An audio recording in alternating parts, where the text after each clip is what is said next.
Hey there, and welcome to the Total Potential Podcast. I'm Cole, joined today by two amazing guests who get to work together, both in work and life, Andy and Kacy Panfil. Thank you guys so much for being here with me today. Oh, you're Thanks very for having welcome. us. Yeah, we're super excited to be talking with you. Yeah. Kacy and Andy do really interesting work and have a really interesting perspective, which is why I wanted to share a conversation with them today. We know each other through Unbeatable Mind, which is how we were ever came into each other's circles to begin with. And I, can't speak highly enough about the framework that is Unbeatable Mind. And both Kacy and Andy are licensed Unbeatable Mind coaches. So really remarkable resource there. But you guys have just like some other really interesting viewpoints and experiences, I think, that shape like the uniqueness with which you are able to coach and come at this work. And so yeah, thank you for the opportunity to share that today.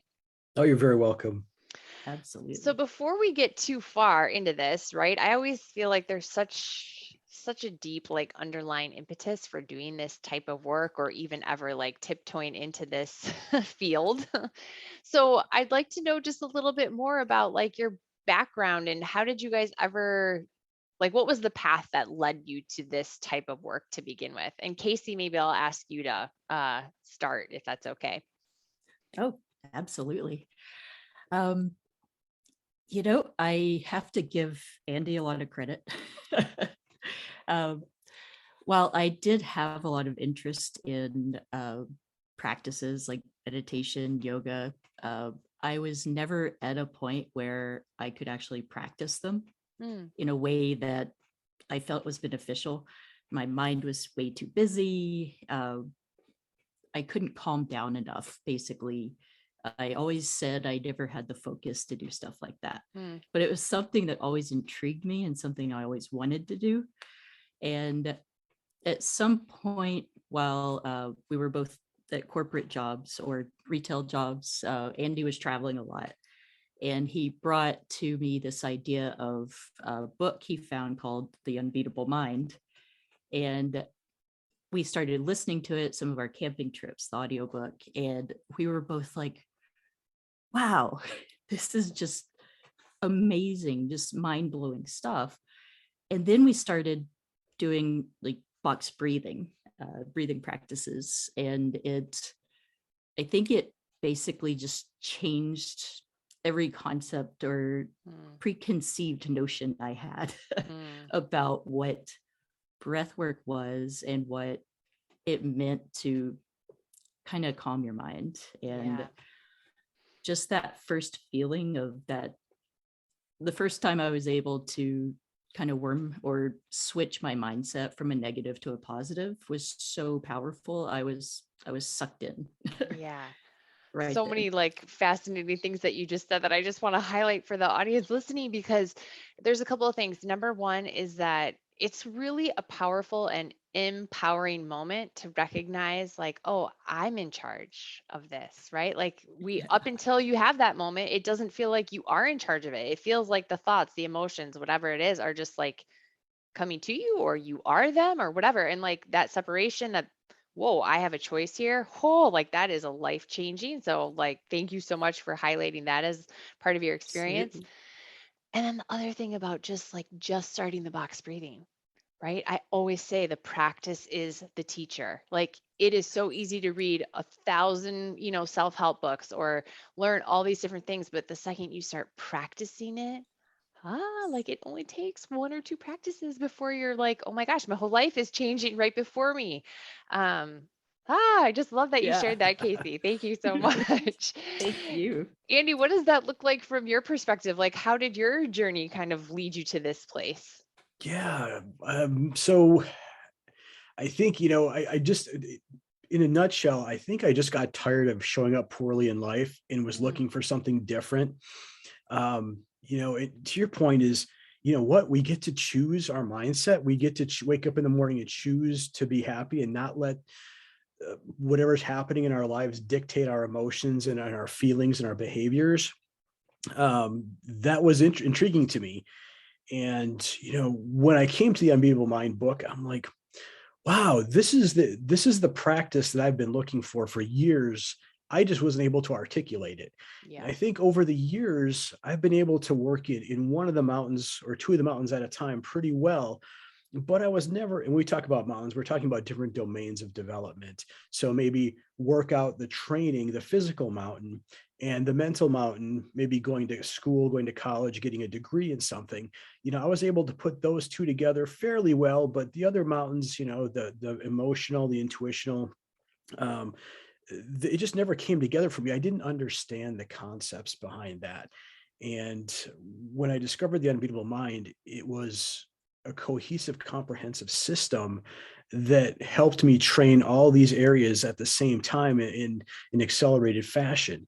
And I'm like, this is incredible, Kacy. We got to check this out, right? Let's learn more. And there's a lot of other, little things going on, at my time or in my life at the time, constantly traveling for work. And, that was my decision, right? I didn't have to choose to travel all the time for work, but it was, I was on a mission. I was helping my business partners or my, the people at the company develop their areas and their stores. And, it just got to the point where, I realized, hey, you know what? I'm constantly going. I'm never settled. My mind's always chaotic and racing from one thing to the next, and I just can't slow it down. And here's a pathway to be able to do that. So that was the on-ramp here to Unbeatable Mind. And that's just the tip of the iceberg, right? There's so much more to it underneath the waterline that you don't see when you first start out. But as you're progressing along and you're doing the work, and let's be clear, you have to do work here, right? It's not just I read a book, I do a couple exercises or practices now and then when I feel like it, and the world becomes a better place, or I become a better person. It requires a lot of hard work. But don't let that scare you away, because that's where the magic happens, right? When you get down into the weeds and really do the hard work that's required to become unbeatable. So that's kind of my story in a nutshell. Yeah. I mean, it's just so inspiring too, the way you two like found this a little bit together, right? I mean, from the total potential perspective, like that's like the secret sauce, right? Like when you have a teammate, somebody who you want to do this work with. I'm also so interested because you guys, like your Fierce Planet Adventures podcast, right? Like you two have done amazing things. You see remarkable places. You do amazing things in these places. I'm so interested to know, like, as you have pursued these adventures and this connection to nature together, what what has that element of the experience brought forth in you guys? Kacy, you want to answer that first? I say, ooh, where do I start? I know, right? I mean, it's like such a deep area. Yeah. I It can't wait to hear what you're going to is. say. I mean, it's one of my favorite things to talk about, getting outdoors and Yeah. nature. And I think that is where Andy and I first connected. Uh, we met working at an outdoor retailer. Mm, So our paths were going to cross anyway. We actually started going to the climbing gym together when we first started hanging out. And then we started going on camping trips. And as we kind of progressed our outdoor adventures to like canyoneering, ice climbing, stuff like that, you know, you casual. had you had to develop a little bit more trust. Mm, Um, and where we were at the time, we weren't doing the Unbeatable Mind and these practices yet at this time. So we still had a lot of stories and excuse me, bias that we were holding on to, past events. And the outdoors really gave us a way to move past a lot of that mm, and connect in a way that was beyond kind of the judgment. mm. So, when you're hooking up a rope to you and setting up the line and have to rappel off, a 50-foot cliff, there's really not a lot of time to, get upset and argue with each other. And, so it was amazing how we were able to get outside and just get right to trusting each other with our lives, quite literally. Yeah. And not only that, but every time we go outside, it's almost like a reset for us. It gives us perspective and shows us that a lot of the problems that we're thinking are problems aren't really that big of a deal. So we get outside to that open air, the sunshine, and you're like, it doesn't really bother me that much. I'm sorry. Yeah, right. It's so interesting. It like it's like I almost imagine like a connecting to a battery charger. That's a great Like analogy. it Yeah. just, man, you step outside, it even like after a couple of breaths, you're just like, oh my God, I feel like a different person. It's Yes. just like the capacity of nature is so interesting. And I'd really be interested to know, like, if we imagine nature as a teacher for teaching us the nature of ourselves, Mm, what do we yeah. learn? Like, what's available there? Yeah. When you're out in nature, there's no pretending. There's no hiding, right? It's just raw. It's real. It's natural. It can be beautiful. It can be dangerous. It can be deadly. And so there's several different aspects that come to mind here, right? And the first thing that comes to mind, Cole, is that it's really hard to be negative when you're standing on the side of a 14,000-foot peak and you're just taking in the beauty, the majestic beauty of the mountains and nature. So it's a great mindset changer, right? So through the years, I've always used hiking or backpacking and camping as a way to kind of uncover stories I'm telling myself or work out problems where I'm just out in that open space hiking with myself or with somebody else, right? But just being and getting in the rhythm of nature, and answers seem to come more easily. There's a flow that you can get into when you're out there. And I'm not talking about flow state specifically here, just the flow of nature and the flow of energy in the universe, right? If we wanted to tap into the flow state idea, when you're out there and your butt's hanging on the end of a rope and there's no margin for error, you really focus and tune into what's important to you and what needs to get done. There's an adage in the survival world where people who teach survival skills is be where you are. Don't I love that. if you're in a survival situation, for example, or a situation where you need to be really focused, don't worry about your to-do list or making it to that dinner for the evening, or that type of thing. Those more trivial thoughts that we have, those aren't important when you're right there. So you're tapped into the moment. um, and that's a great place to practice flow, right? When you're mountaineering or canyoneering or ice climbing or climbing, rock climbing as well.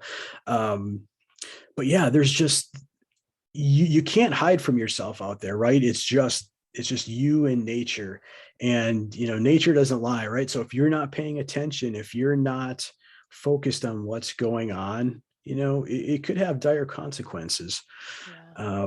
Yeah, does that help? Yeah, I love so much that you highlighted the beingness in nature. And I love how you're describing the way that it's possible to be and be present even while doing when you're in that setting. Mhm. Because we can get so laser focused on the doing, right? In our lives, like check all the boxes, do the things, perform the task, like whatever it is. And it can be harder to step into that being part of like just like be a human, be here, be now. Um, but I love the way you're making that connection that in nature it's possible. And actually, it's like through the doing that you get to be, which is, I mean, that's a unique experience, right? Like I'm trying to think of another place in life that so generously offers that type of experience. So that's really powerful example. and highlights, oh my gosh, like how much we need nature, like, and we can benefit from being in Yeah. nature. Right, absolutely. You know, and I touched on it just a second ago, but there's a few different ways that I move through the natural environment, mostly when I'm hiking, right? So I mentioned that it's a good way to kind of figure out, you know, if you're dealing with a problem or a situation, a particularly tricky situation, it's a good way just to kind of clear your mind and open up that energy and let the answers, you know, come to you. But there's also a lot of benefit in just being of no mind when you're out there and just tapping and just looking at the beauty and feeling the pulse of nature. But there's also the exercise aspect of it, right? There's that conquering of the mountain, if you will. And I use that term loosely because, you know, we don't really conquer the mountain. It's, you know, the mountain lets us be there at the point, and there's a lot that depends on whether or not we're going to make it to the top. But those are, you know, so there's different aspects of being in nature as well that we tap into depending on the situation Yeah, or the need. true. Right. Yeah, good point.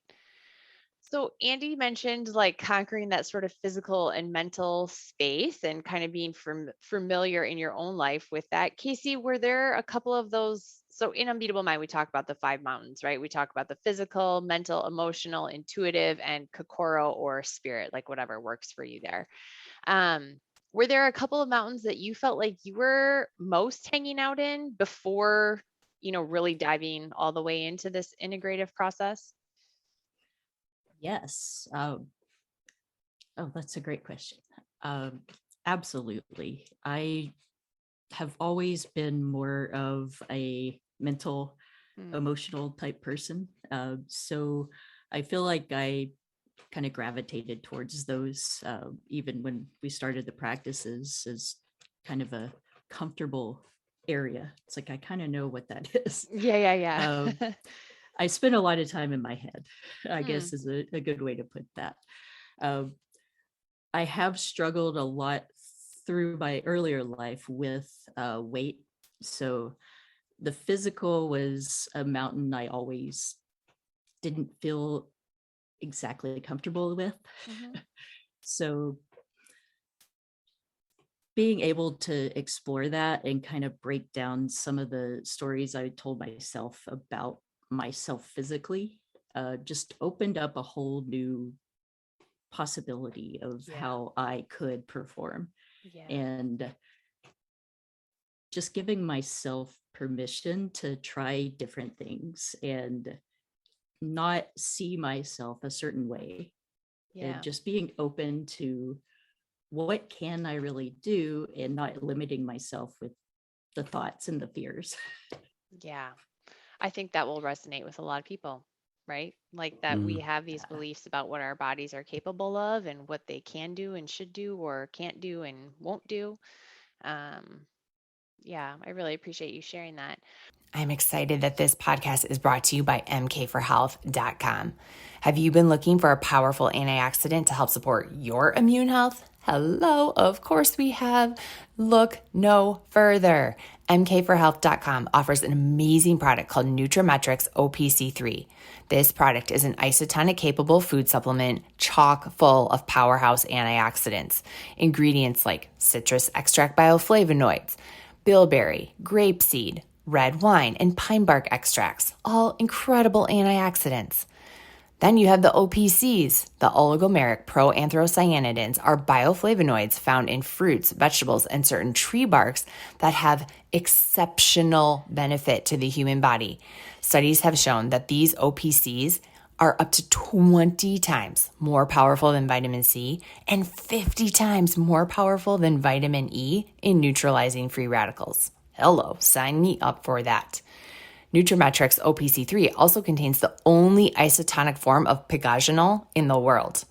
Number one, remember, isotonic, readily absorbed. Number two, pygaginol, my new favorite word, is a natural plant extract from the bark of a French maritime pine tree, and it is the most clinically researched and potent bioflavonoid found. If you're ready to support your immune health and modulate inflammation in your system, all with incredible powerhouse antioxidants, natural extracts, and ingredients, this is your product. Go to www.mkforhealth.com to purchase your Nutrimetrics Opc3 today. That's www.mk4health.com. Okay, so you guys, I want to talk about different parts of the coaching work that you're doing, but because we're kind of tapping into this physical space, I think it's really valuable to share this, mental fitness that you're really starting to dive into, because like what Kacy was just saying, like as she's tapped into this body element, this physical element, what else becomes available? So Andy, Kacy, Andy, maybe let's start with you. What does that picture look like if you're thinking about mental fitness, but it starts from the body?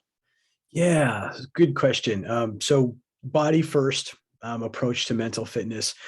And, I guess let's start off by talking about, we're not talking about mental health here specifically. Mental health is part of that, but that's really not the sandbox that we play in, or the domains that we work with. Because we're not therapists, we're not psychologists or psychiatrists. We're Unbeatable Mind coaches. But what does mental fitness mean? It means, how happy are you? Are you optimistic? Are you resilient? Mentally tough? Do you have fun? Hmm. Are you energetic? What's your state of vigor? Do you experience a lot of burnout? Are you burnt out? Well, that's kind of the opposite of vigor, right? So when we talk about a body first approach, there's several different aspects here, and it fits so well with Unbeatable Mind, in so much as, we've got a saying in the Unbeatable Mind world, where the mind goes, the body follows; where the body goes, the mind follows, right? So they support and inform each other. So it's about listening to your body to some extent, and we have the body scan techniques that we use. It's a kind of a meditation that we go through. We tap into intuition. What does your body need today? Is it that really tough CrossFit WOD that needs to get done today? That's what your body's asking for, or maybe is it something a bit more gentle, like a really good yoga workout, from Kokoro Yoga. It's sleep, getting quality sleep, and enough quality sleep that you can recover adequately and show up well the next day. Somatic movement, I just said yoga, but that also could include Qigong and Tai Chi, right? The physical movements, that mind-body connection. Breath, right? Activating the parasympathetic nerve system, the fight or flight response that we're all familiar with, right? It's our emotional state. We talked about a lot about time in nature here, right? Time in nature decreases your heart rate, decreases blood pressure. It can decrease stress and cortisol. It can improve your psychological well-being. It's a downtime for our brains, to give us the space to think. And I'm not sure if you've seen this article. We were just looking at some stuff this morning about time in nature, and we read an article about a JAMA psychology review, Journal of American Medicine, that suggested about 120 minutes a week out in nature is super beneficial. Conversely, we found that even 5 to 10 minute breaks in nature work really well. Thank It's God, all, because I live in Wisconsin and it gets really yeah, cold here. right. Oh, I hear you. Right. I grew up south of you, not too far. So yeah, I'm with you. It's also about movement, right? So there's the physical training. It's about freeing the energy, dancing, having fun. How about music? Using music to change your state, your physical, mental, or emotional state, right? We've heard of the Schumann frequency, or Earth's ohm. Music can speak to us on so many different levels, and stuff. Music that uplifts you and energizes you and gets your toe tapping. A couple of things come to mind here is Jonathan Goldman and the work he's done with sound healing and frequencies, or Baroque music to uplift and for concentration. But it's also tapping into a new science that's been getting a lot of attention lately, and that's the gut-brain axis, or the connection between our gut biome and our brains and how we think, right? So there's a whole bunch of articles out there. You just do a search on gut brain axis and it'll bring up articles from Harvard, Johns Hopkins, the Cleveland Clinic, and so many more. Right. So as part of that body first approach, we like to offer, we're working with a company that's first to market with some really phenomenal products that really tap into this new science of the gut brain axis and optimizing our gut biome, prebiotics, probiotics, phytobiotics. So that's pretty much it, right? And I shouldn't say that's it, because it's a whole vast Yeah. area to work with for folks. But even as you're talking about these different elements and how many ways there are really to tap into our body, Mhm. any single one of those, as you're mentioning them, I'm almost like feeling slash imagining like that mental fog that can just Mhm. kind of be sitting there waiting for you, or or not Mhm. moving as it might be, and like feeling that lift, like Yeah. any one of those things. Like, I love that you're talking about this mental fitness through you, like using the body to get there, because like you Mhm. said, you can't set, like they cannot be separated, they live together, they influence Yeah. each other constantly.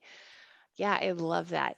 Casey, is there like a one of those approaches that you guys are finding a lot of success through, or one that really stands out as like, man, this is like everyone is benefiting from this part of tackling or tapping into their body first? Yeah. Wow, great question there too. I'm what comes to mind for me is really the somatic type movements, Mm, and especially if someone isn't training their mind yet mm, in a way to kind of like the box breathing is, I mean, it's a breath practice, but it's also a focal practice, training your mind to focus longer periods. So what the yoga does, if you haven't been, doing that training, at least for me, it gets you out of your head and into your body. mm. So you're so focused on the movements and getting all the poses and stances correct, and excuse me, focusing on the breath moving through the body, Yeah, that it almost like focuses it focuses your mind for you. yeah, It's totally. uh, there were times when we first started doing meditation and box breathing where I would need to do that physical body check-in or a somatic practice before I could get to a point where I could sit down and Yeah. actually breathe and Yes. get any sort of peace out of it. Right. So Right. I think Because there's something that that allows that. energy, right? It's like it's Exactly. there and it either needs to move or it's just sitting there waiting for you. It is. And that Yeah. energy can manifest in all different types of ways, depending on where your mindset is. So Mm, very important to tap into the body and really understand what it's trying to tell you. yeah.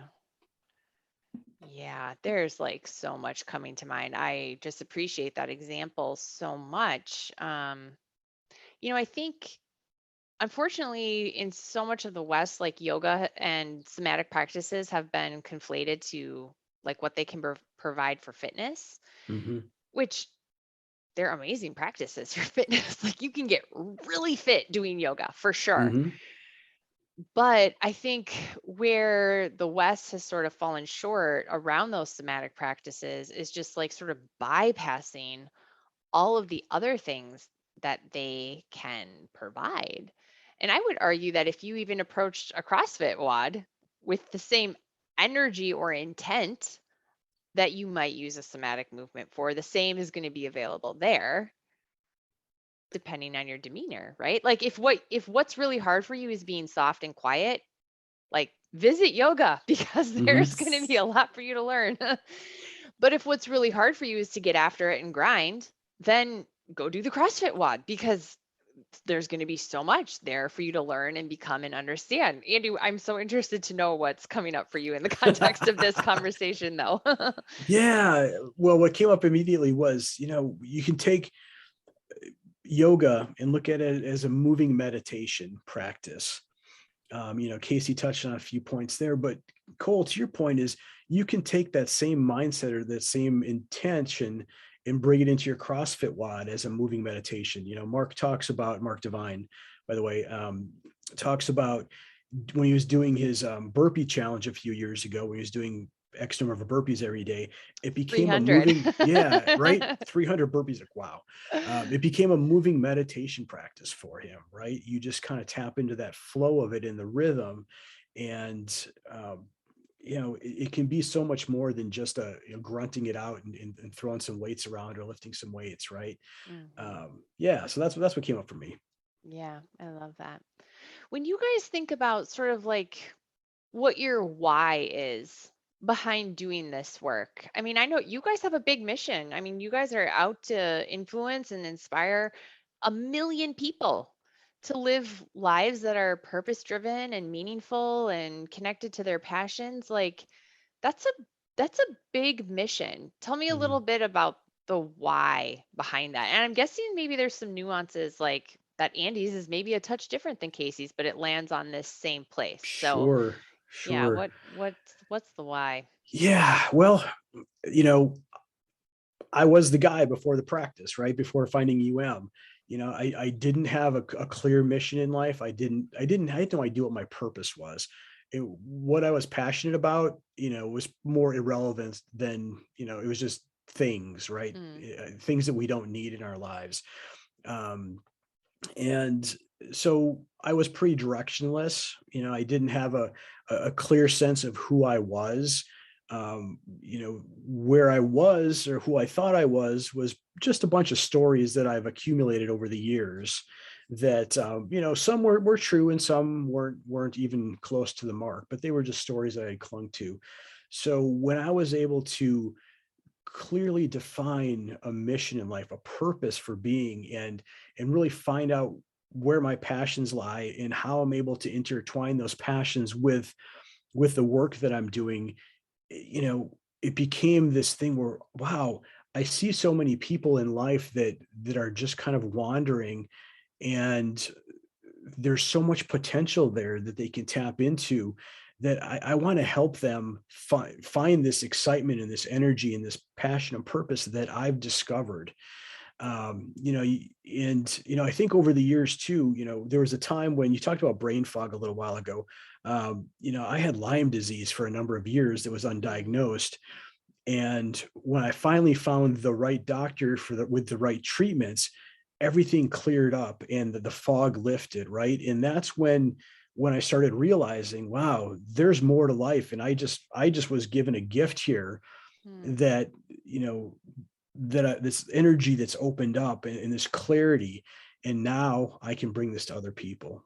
Because and that's quite honestly, Cole, Kacy, we wake up every day and we get to do this, right? This Yeah. is a choice, and this is amazing work, and it's fun, it's wonderful, it's gratifying to help people find their place in the world. Yeah. I love that. And I was going to ask like what some of the, challenges that you see clients come to you with. And I'm imagining as Andy's sharing sort of what your history of experience was like that you guys see a lot of that, right? Folks who just they know there's something more available. Mhm. They know they don't want to feel the way they feel, but they don't know the very next step, even to living something different than Mhm. that. Is that true though? Like, because I'm just imagining it as Andy's saying it, but I don't want to make assumptions. Like, is that your experience with folks who are coming to you guys to do this work? I think with my experience, most of the people that come to us have at least one foot in the door with Unbeatable Mind, Hmm. or vertical or personal development. So they're already on a path. Yes, they're searching for something. They may not know exactly what it is. Perhaps they've tried different programs and it didn't provide them the results they expected. And there can be a variety of reasons for that. Um, but I think one of the biggest things that I find is, a lot of folks that come to me, and I deal with mostly men. It's just, I guess, just the way it goes, right? Is they're great in the physical mountain, but when it comes to the emotional mountain, there's a world of work to be done, and that's where the magic happens. That's where they gain traction once they start uncovering different aspects of that domain. They really begin to develop and become a whole new person. Their energy Mm. levels change, their view of themselves first, and then their view of the world and how they show up and their place in it changes. And to me, that's just magic. Yeah, it is magic, and it's such important work, right? Like, every time I think about doing this kind of work, I think of the starfish story, walking the beach and Yeah. throwing the starfish back in. Like, you're never going to get to all of them. You're like, yeah, I know, but I got to that one. And Hmm. like I love just Right. that that story. one, one life at a time. And it is magic. It is like watching magic. It is unreal to see the transformations that people make and what becomes possible for them because of it. I love that. Absolutely. Kacy, what about you? What's your why for doing this big important work? Well, I don't think it's too very different, Okay. but when I think back of my past growing up, uh, like I said, I spent a lot of time living in my head. uh, I internalized a lot. I withheld emotions and experiences and basically kind of hid myself inside. Mm, And it took me to some rather dark places. And I know what that feels like to be in a place where you don't see a lot of hope. And mm, it's not a great place to be, especially when you feel like you can't say anything or talk to anybody about it, or whatever that story is you're telling yeah. yourself about that. And to be able to be a light and Mm, shine that light for other people, to let them know that there is hope and there is a better way. yeah. To Andy's point, it's like magic to see that light go off in their eyes. So Yeah. Yeah. I love that so much. Thank you for sharing that. It is an absolutely. opportunity to be a light and shine light where there is darkness, or Yeah. not just not the capacity to see what's there, maybe the thing right behind you, or, I don't like it has lots of different ways that it shows up, but opportunity to shine light. Yeah, it's really powerful. And I love that for both of you, you're really highlighting how doing this work, like doing it personally, allows you to show up in really bold capacity to serve in the world. And then you think about the people that you serve and like the magic and the transformation that happens in that space, and the opportunity to have those people see a whole new ability to serve and be a certain way in the world. And then it just ripples, right? Because then it's Mhm. that person's family and that person's company and the person that they, watch football with, and like whatever that is. And it just keeps moving out into the world. And we need more and more and more of that so that this Mm. world can be a, a little bit gentler place to live sometimes. Yeah. Absolutely. Absolutely. Awesome. When you guys, so you have a lot of important things: the podcast, the Fierce Planet podcast, the mental fitness, the 5 Mountain coaching, like all of it. Where can people find out more about you and the work that you're doing and get connected to you guys? Yeah, thanks for asking. Yeah, so we're on all the socials. Well, Instagram is probably the best place to DM us. We've got a contact form on our 5 Mountain Coaching website. It's just the number 5, then mountaincoaching.com. Fierce Planet Adventures website. You can contact us through any of those portals, and you can also see what we're up to, mostly on Instagram, I think is where we're the most active right now. Awesome. Well, we'll make sure to link all of that in the show notes and whatnot. And as you said that, Andy, about finding on social. I would say the same thing. You can find us on all the channels at blah, blah, blah. And then somebody recently asked me like, can I find you on TikTok? And I was like, oh, no, you Oh. can't find me on TikTok. What? Well, maybe not all the socials. Yeah, not all the socials. Makes Not me that laugh. one. Yeah. Oh dear. Well, thank you guys so much for being here with me today and just sharing this important work that you're doing. And we'll make sure to, like I said, link everything so people can find you and check. You guys are in your second season of the podcast. Is that right? Yes, we'll start November 1st. Yeah, So got a lot of wonderful. excitement. And you guys have going had in. remarkable guests. Like, definitely check out their podcast because they're crushing it right out of the gate. So, well done. Thank And you. Thank you. I will preface that with I got to be on their podcast recently, and I didn't mean just because I was there. Like, you have really remarkable guests I that would you've include you in that. that you've Absolutely. had. So awesome, you guys. Well, thank you so much. I'm grateful for your time and everyone listening's time. Just a pleasure to be together and like dive into this stuff. It's always just so much fun. So Yeah. thank So you. important. Anytime, Cole. Thank you so much. Live Thanks fiercely. for having us. Yes, And thank you fiercely. for what you do as well. Awesome. Yeah, thank you.